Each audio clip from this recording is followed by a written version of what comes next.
Bonjour à tous, dans cette vidéo je vais introduire une nouvelle unité d'angle, le radian. Nous allons commencer par répondre à la question petit a. Quelle est la longueur de l'arc de cercle AB, d'angle au centre mesurant 60 degrés, arc de cercle intercepté sur un cercle de rayon égal à 20 mètres? Eh bien nous savons que le périmètre de ce cercle est égal à 2 fois pi fois le rayon. Cette formule définit le nombre pi. De ce périmètre, je n'en prends qu'une fraction. Cette fraction, eh bien, c'est 60, je peux l'écrire sous la forme de 60 degrés sur les 360 degrés qui constituent le tour complet du cercle, un tour complet du cercle, donc le périmètre du cercle. Donc je fais ce calcul-là et j'obtiens une longueur égale à 20,94 mètres. Longueur qui est très proche du rayon du cercle. On peut mettre en évidence dans ce calcul le rayon du cercle grand R. Donc je vais placer grand R à la fin de mon calcul, ce qui est suggéré par la deuxième question ici, et écrire cette longueur d'arc de cercle à l'aide d'un produit d'un nombre fois le rayon. Et ce nombre, ici 2pi fois θ divisé par 360 degrés, ça va être la mesure en radian de mon angle ici de 60 degrés. Donc à 60 degrés, correspond une mesure en radian égale à θ fois 2pi divisé par 360.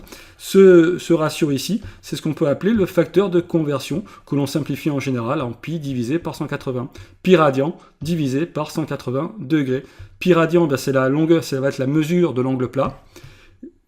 Cet angle plat a aussi une mesure en degrés égale à 180 degrés. Donc vous voyez ici, j'ai un même angle, l'angle plat, avec sa mesure en radian et sa mesure en degrés ici. Donc c'est un facteur de conversion.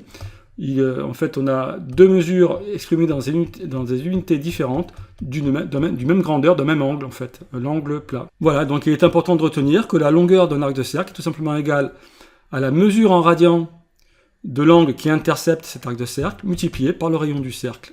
Alors si on fait le calcul de cette mesure en radian, bien c'est 60 degrés fois pi divisé par 180, et ici on trouve pi tiers radian, donc un angle de mesure 60 degrés, on peut dire aussi que cet angle mesure pi sur 3 radians. Alors quand on fait pi divisé par 3, pi est égal à peu près à 3,14, divisé par 3, on trouve environ 1,05.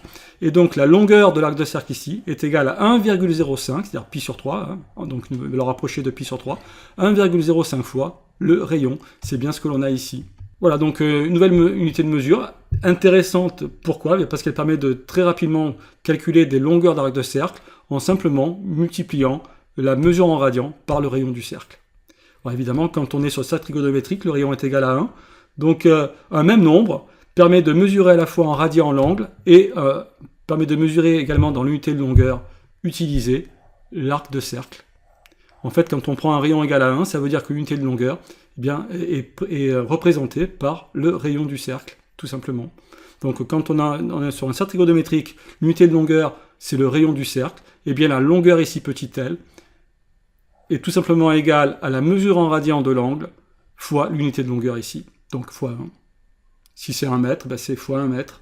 Si c'est 1 cm, la longueur c'est la longueur en centimètres de cet arc de cercle. Sur un cercle trigonométrique de rayon 1 cm, ce sera pi sur 3 cm, par exemple. Voilà, je vous remercie de votre attention.